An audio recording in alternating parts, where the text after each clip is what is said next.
and gentlemen, welcome to my 170,000 mile review video on my 2015 Dodge Charger Scat Pack. So we have lots to talk about. I actually was supposed to do a 150,000 mile review video, but YouTube is not a full-time job. It's just something I do for fun. And here I am, so much time has gone by that I am basically on 170,000 miles. So there's that. You know, I really want to focus on this video, and we're going to dive into the reliability. I think that's going to be an important aspect of what I'm trying to show you guys, how reliable the car is or has not been. And that's going to get into a lot of talk about how reliable this car is versus the maintenance. I think everyone has a different version or definition of reliability.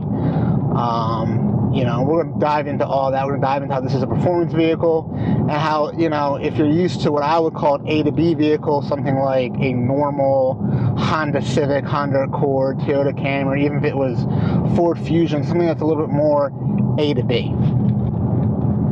So the great thing about the world we live in with YouTube and digital media in general is there's just so many ways to consume media to see how products are holding up. I mean, back in the day you had magazines and they're great, Motor Trend, Car and Driver, all fantastic sources of ways to try to see how reliable something is or, you know, how it tests is.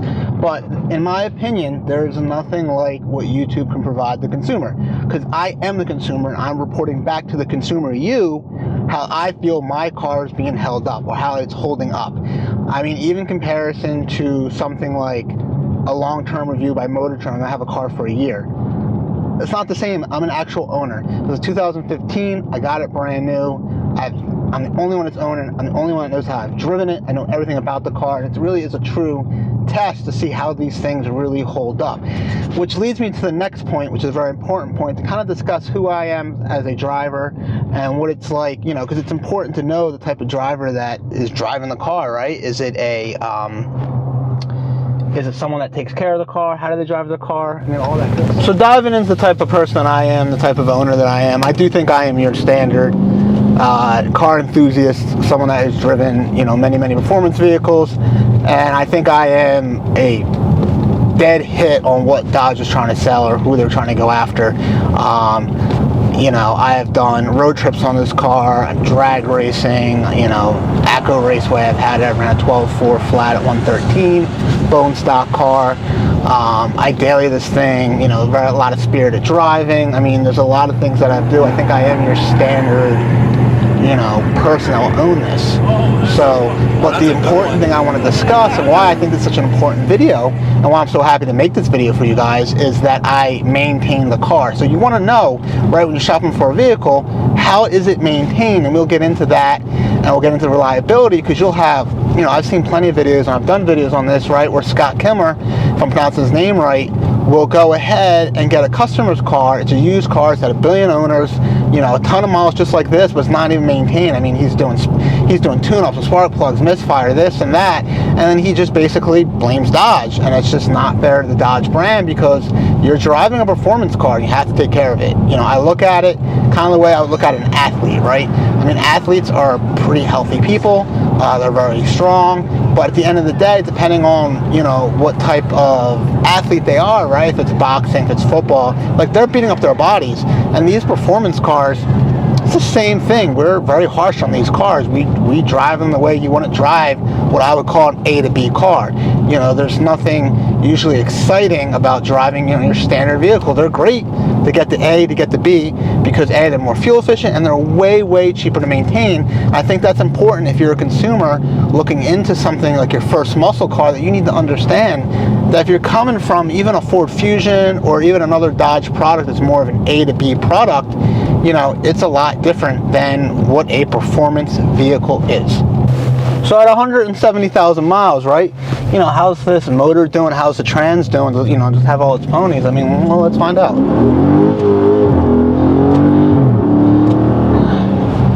Shifts are still good. Power's still good. I do want to take it to the track. It's been a while to really see what it traps, because that will kind of give you an idea of where the power is. I mean, on a nice, very cold day, as I mentioned, I've trapped 113 in this. So that will kind of indicate really, you know, if it's really making all the ponies or not. But as you can see there, pulls really well. I'll do another little acceleration test for you guys.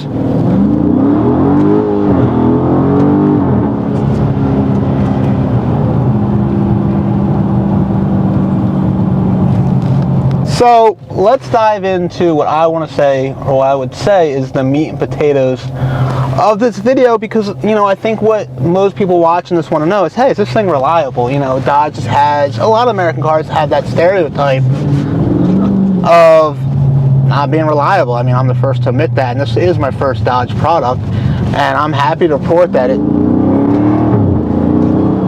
it's been a very reliable car. With that being said, I do have what's called the Max Care warranty, okay?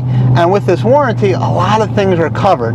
So a lot of viewers might consider that cheating. I don't. I think that's just a smart move on my part. And it's also fair from a review standpoint to say, hey, this is how the car holds up when it's taken care of. Because the issue with the performance cars with a lot of these people is they just don't take care of the car. With that being said, how often should a car be in the shop? How much maintenance should you do? I mean, that does kind of come into the consumer, what they feel as though you should be doing, or how much it should be in the shop. So to give you a quick rundown on what I've had to do to this vehicle since ownership, I've gone through, I'm pretty sure, 2 rear brake calipers. They got hung up, that's the correct terminology. More recently, my window stopped working, so I want to say it's my window actuator. And then very recently, if you watched my Jeep video, I did a review video on the Jeep, that went ahead, and that was because I had a wheel bearing went bad. And so that's my second wheel bearing I had to replace. I've had all 4 shocks replaced. All this, by the way, is under this particular warranty that I'm referring to. I've had my drive shaft replaced. I've had, I want to say it was sway bar end links replaced. I've had quite a few things replaced and under this warranty, but it is me maintaining the car. On top of that, I have done oil changes. I've done a few brake jobs, you know, rotors and pads and tires, and that is more standard. Now, if you have a vehicle that, if you're coming from, right, a Corolla, I think is a phenomenal example of a car that would have very little maintenance. So, you know, compared to this, it's going to be expensive to maintain. Just changing the brakes, these are Brembo brakes, right? So you're going to have 14-inch rotors you're replacing. You're going to have Brembo brake pads you're going to have to replace, which is going to be a lot more than a standard, once again, A to B car. So that is where I think a lot of people get confused as they get in a car, especially get a used one where, you know, it gets kind of expensive to maintain these things, at least when you're driving as much as I am, and then people just, well, they don't do it. And then people will be on the way, you know, keyboard wars be on the Facebook page, they say how shitty these cars are. But no, you got to maintain them. That's anything.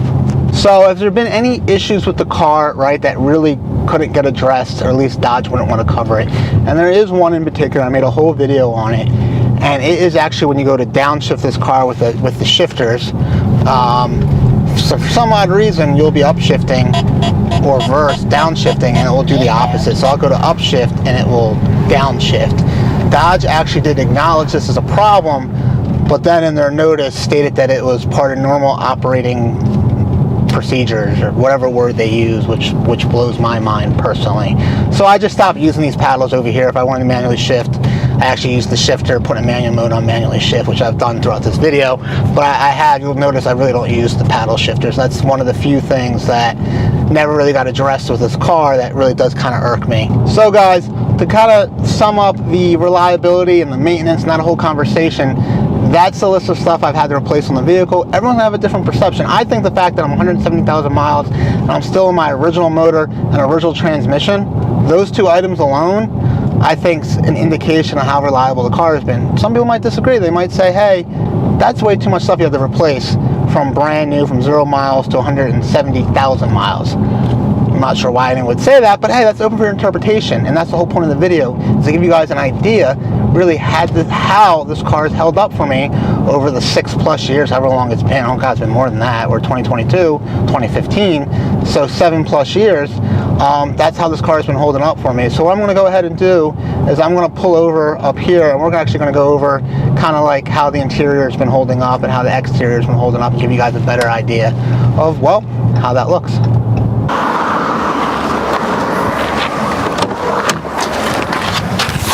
Alright guys, so I want to go over the interior. Now at 170,000 miles, I could say that there is some wear and tear here. The seat is a little on the droopy side on the front. The leather has stress marks. There is some pulling a little bit of the Acroterra, or I guess it's like a type of suede, to be honest with you. But overall, you know, as I mentioned in other videos, hey man, I'm 6'1", I'm well over 250, so I mean it's a lot of weight to sit on this car over all these years and all these miles. So the driver's seat does have the most abuse, but overall, as you can see here, I think it's holding up. The steering wheel doesn't show a crazy amount of wear and tear in my opinion.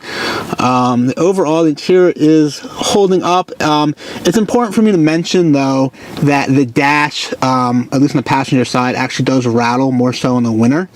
But otherwise everything's kind of, you know, staying intact, and I really don't have any complaints too much other than what I'm showing you guys here and what I'm mentioning here.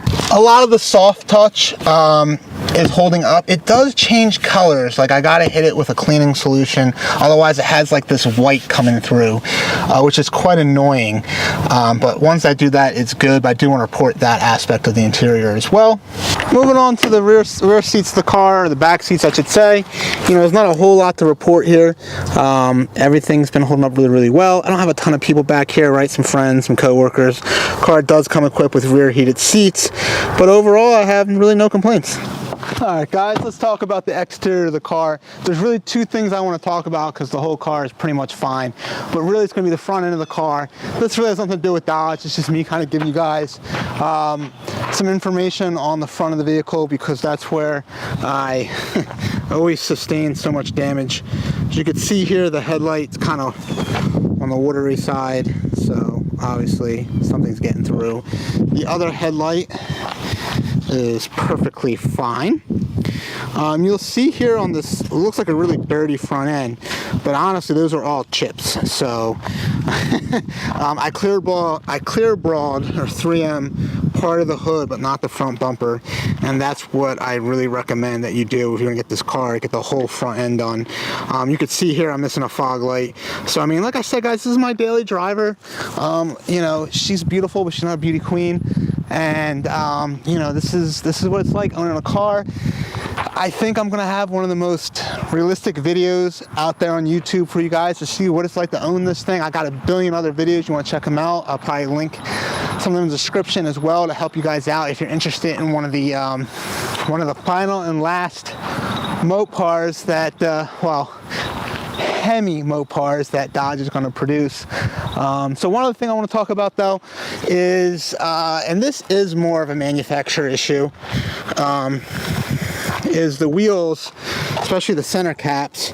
You know, you could see here that the clear coat is actually starting to, and it's been coming off. If you check on my other review videos, this has been happening for a while now, and that is unfortunate. Otherwise, I mean, the car needs to get paint corrected, but it's been, you know, the paint really does hold up pretty well. And I've had the car, excuse me, this car goes by. I've had the car paint corrected before, so it just needs it again. So I mean, that's kind of it on the exterior. Those are the two big things I want to talk about.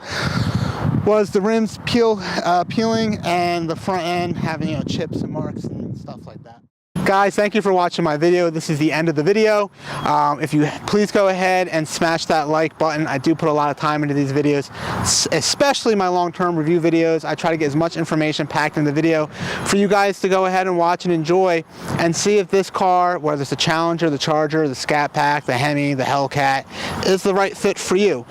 Go ahead, comment below, tell me what you think. What do you want to see next? And if you want to see more videos like that, you know what to do. Subscribe, guys. Take it easy.